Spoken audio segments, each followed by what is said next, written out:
Praise the lord. మరి ఒక రోజు మనం దేవుని యొక్క వాక్యాన్ని వినుటకు మనల్ని సజీవుల లెక్కలో ఉంచిన దేవాతి దేవునికి కృతజ్ఞతాస్తుతులు చెల్లిస్తున్నాను.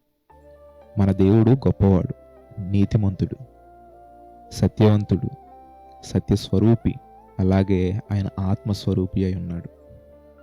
తద్వారా తన కుమారులుగా కుమార్తెలుగా చేర్చబడిన మనము ఆత్మీయులుగా ఉన్నాం. చూడండి, మన నిజ జీవితంలో మనం దేవునిపై ఆనుకున్న విధానాన్ని బట్టి, మనం జీవిస్తున్న విధానాన్ని బట్టి మన చుట్టూ ఉన్నవారు కావచ్చు, మన స్నేహితులు కావచ్చు, మనల్ని చూసి ఇతను చాలా ఆత్మీయుడురా, ఈమె చాలా ఆత్మీయురాలురా అని చెప్తూ ఉంటారు. చూడండి, మనం కనపరిచే భక్తిని బట్టి, ఇది దేవునికి ఇష్టమైన భక్తి అయితే ఓకే, కానీ మనం బయటికి ఆత్మీయంగా ఉంటూ లోపల దేవునికి విరోధమైన కార్యాలు చేస్తుంటే అది బాహ్యంగా చూసే వాళ్ళకి తెలియదు, కానీ అంతరంగం ముందు చూసే దేవునికి సమస్తము తెలుసు.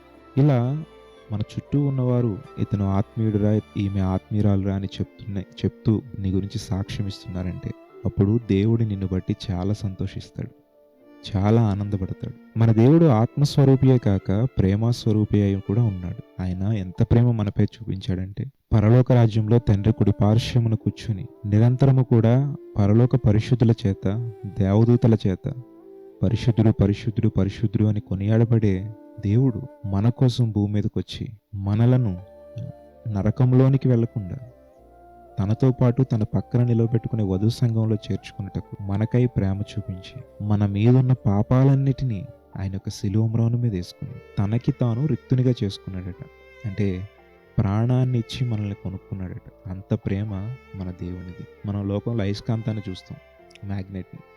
ఆ మ్యాగ్నెట్ దగ్గరికి మనం ఏదైనా ఒక పిన్నును లేదంటే చిన్న ఐరన్ ముక్కను మనం దాని దగ్గరికి తీసుకెళ్ళినప్పుడు అది ఏం చేస్తుంది చెప్పండి? ఆకర్షించి దాన్ని పట్టుకుని ఉంటుంది. కొంత సమయం ఆ రెండింటిని ఆ అతుక్కున్న పిన్నుని దాని వద్ద ఉంచి కొంత సమయం తర్వాత తీసి వేరొక పిన్ దగ్గరికి ఈ పిన్నుని తీసుకెళ్తే ఏం చేస్తుంది చెప్పండి? ఈ పిన్ కూడా వేరొక పిన్నుని ఆకర్షిస్తుంది. ఎందుకు? దీనికున్న అయస్కాంత శక్తి ఆ పిన్కి రావడం వల్ల. చూడండి, ఎప్పుడైతే పిన్నిని అయస్కాంతాన్ని కొంత సమయం మనం విడిగా ఉంచేసామో అందులో ఉండే అయస్కాంత శక్తి పిన్నులోకి రావడం వల్ల, ఐరన్లోకి రావడం వల్ల ఇది వేరొక ఐరన్ని ఆకర్షించుకునేలా, అతుక్కునేలా చేస్తుంది. మనం కూడా దేవునితో సమయం గడిపితే, దేవుని సన్నిధిలో సమయం గడిపితే అట్టి ప్రేమను మనము పొందుకుంటాం. ఆ ప్రేమను నలుగురికి చూపించగలుగుతాం. దేవుడు మన మీద చూపించిన ప్రేమను పరిశుద్ధ గ్రంథం ద్వారా ఒక చిన్న సందర్భాన్ని మీ ముందుకు తీసుకురావాలనుకుంటున్నాను. యోహాను సువార్త 5వ అధ్యాయంలో మనం ఒక సందర్భాన్ని చూస్తాం. ఆ సందర్భంలో దేవుడు తన ప్రేమను వెల్లడిపరిచిన విధానం మనకు కనబడుతుంది. చూడండి, బెతస్దా అనే ఒక కోనేటిలో దేవదూత వచ్చి నీళ్లను కదపడం వల్ల ఎట్టి రోగము గలవాడైనను, ఎట్టి వ్యాధి గలవాడైనను ఆ కోనేటిలో దేవదూత నీళ్లు కదిపినప్పుడు మొదటగా ఎవరైతే ఆ కోనేటిలో దిగుతారో ఏ వ్యాధి ఉన్నా కూడా ఆ వ్యాధి తొలగిపోతుంది. ఇలా జరుగుతుందని చాలామంది గుంపులుగా, గుడ్డివారు కానీ, అనారోగ్యులు కానీ చాలామంది గుంపులుగా ఆ కోనేటి వద్ద ఉంటారు. దేవదూత ఎప్పుడైతే నీటిని కదుపుతుందో ఆ నీళ్లల్లో దిగి వాళ్ళకి వాళ్ళు స్వస్థపరచబడాలని అక్కడ గుంపులుగా గొప్ప సమూహాలు ఉంటాయి. అయితే అక్కడ 38 ఏళ్ల నుండి ఒక వ్యక్తి స్వస్థత పొందాలని అక్కడే పడి ఉన్నాడట. చూడండి, 38 ఏళ్ళు దేనికోసం? స్వస్థత కోసం. అంటే పక్షవాతం కలిగిన ఆ వ్యక్తి లేవలేని పరిస్థితిలో ఉన్నాడు. తనకి తానుగా వెళ్ళి ఆ కోనేటిలో మునగలేడు. ఇతను లేచి వెళ్లేలోపు మరి ఒకడు ఆ నీళ్ళలో దూకేస్తున్నాడు.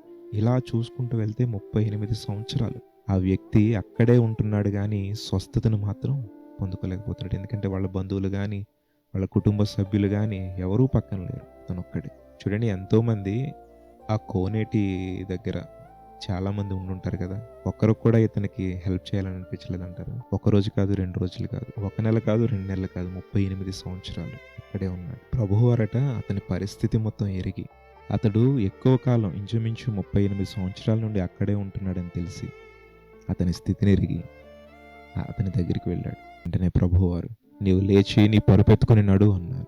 దేవుని మాటల్లో ఉన్న ఆ యొక్క గొప్ప శక్తి వెంటనే అతను లేచి నడిచే విధంగా, ఆయన ప్రేమలో అంత శక్తి ఉంది. చూడండి, మన జీవితాల్లో కూడా ఎన్నో సంవత్సరాల నుండి జరుగుతుంది అని ఎదురు చూస్తున్న సమస్యలు ఉండొచ్చు, అనారోగ్యాలు ఉండొచ్చు, స్వస్థత కావాలని నీవు ఎదురు చూస్తూ ఉండొచ్చు. ఈరోజు దేవుడు చూస్తున్నాడు, తన ప్రేమను వెల్లడిపరుస్తున్నాడు. చూడండి, ఆ 38 సంవత్సరాల నుండి పడి ఉన్న ఆ వ్యక్తికి నాకు తెలిసి హోప్స్ ఉండకపోయి ఉండొచ్చు, నేను ఇలానే చనిపోతానేమో, నేను స్వస్థపరచబడకుండానే చనిపోతానేమో అని అనుకుని ఉండొచ్చేమో.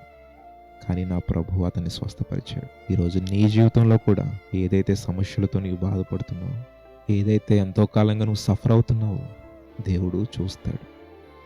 చూడండి, 38 సంవత్సరాల నుండి పడి ఉన్న ఆ వ్యక్తినే చూశారండి మన ప్రభువు. దేవుడు మనల్ని కూడా చూస్తున్నాడు. ఆయన మనలను కూడా చూస్తున్నాడు. ఈరోజే దేవుని సన్నిధిలో ఆయన్ని అడుగు, ప్రార్థించు, విశ్వాసం ఉంచు. గొప్ప కార్యాన్ని నువ్వు చూస్తావు. బాగుపడాలని ఆశపడుతున్నావా, స్వస్థపడాలని ఆశపడుతున్నావా అని ఈరోజే నీతో స్పష్టంగా దేవుడు మాట్లాడుతున్నాడు. ఈరోజే ప్రార్థించు, విశ్వాసం ఉంచు. అవునయ్యా, నేను బాగుపడాలని ఆశపడుతున్నాను, స్వస్థపడాలని ఆశపడుతున్నాను, ఈ ఆర్థిక ఇబ్బందుల నుండి నేను బయటకు రావాలని ఆశపడుతున్నాను అని దేవుని సన్నిధిలో మొరపెట్టు. మన దేవుడు ప్రేమ స్వరూపి అండి. మన ఎడల ప్రేమ కలిగి ఉన్నాడు. మనం ఆయన దగ్గరికి వెళ్ళి అడగడమే ఆలస్యం. ఆయన మన జీవితాల్లో గొప్ప ఆశీర్వాదాన్ని మనకి కల్పిస్తాడు. ఆ పడి ఉన్న వ్యక్తిని ఎవరూ చూసి ఉండకపోవచ్చండి, కానీ నా ప్రభువు చూశాడు. ఇలా మనం పరిశుద్ధ గ్రంథంలో చూస్తే అపవిత్రాత్మ పట్టిన యువకుడిని చూశారండి. 12 సంవత్సరాల నుండి రక్తస్రావం కలిగిన స్త్రీని చూశారండి. అందరూ కూడా దేవుని యొక్క ప్రేమను పొందుకున్నారు, స్వస్థపరచబడ్డారు, బాగుపడ్డారు. వారి మనస్సు మార్చుకుని దేవుని వైపు తిరిగి పరిశుద్ధులుగా జీవించగలిగారు. ఈరోజు నీవు కూడా ఆశీర్వాదాలని పొందుకుని దేవుడిని మరిచిపోయే వ్యక్తిగా కాక, దేవుని యొక్క ఆశీర్వాదాలను, మేలును తలంచుచు ఆయన స్తుతించి నిత్య జీవానికి వారసులుగా ఉండే విధంగా దేవుని సన్నిధిలో మొర్రపెట్టి ఈ పాపములను ఒప్పుకొని గొప్ప ఆశీర్వాదాలని పొందు. ప్రార్థిద్దామా? పరిశుద్ధుడా, ప్రేమ కలిగిన మా తండ్రి, నీ ఘనమైన నామమునకు వందనములు దేవా. ఏమిచ్చి నీ రుణము తీర్చుకోగలము తండ్రి. నీవు మా మీద ప్రేమ చూపించిన దేవుడు. ఆ ప్రేమతో సిలువలో రక్తము కార్చి మమ్మల్ని కొనుక్కున్నావు తండ్రి. నీకు స్తోత్రములు. ఎవరైతే ప్రార్థన చేస్తున్నారో వారి హృదయాలను మీరు దర్శించండి. ఎవరైతే స్వస్థపడాలి అని ఆశపడుతున్నారో వారికి పూర్ణ స్వస్థత దయచేయండి. ఎవరైతే బాగుపడాలని ఆశిస్తున్నారో వారిని మీరు దర్శించండి. ఎవరైతే అనేక రకములైన సమస్యలతో ఇబ్బంది పడుతున్నారో వారిని ఆ సమస్యల నుండి ఆయన తప్పించండి తండ్రి. నీవే సహాయము చేయండి. నీ ఆత్మలో ఎదుగులాగున ప్రతి ఒక్కరికి ప్రభువా నీ వాక్యమును వారి హృదయంలో నాటండి.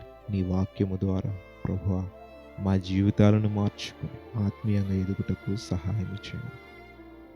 ప్రతి ఒక్కరిని మీరు దర్శించి దీవించుమని మహిమ, ఘనత, ప్రభావములు నీకు మాత్రమే ఆరోపిస్తూ యేసు శక్తి కలిగిన నామములో అడిగి వేడుకొని పొంది ఉన్నాము తండ్రి.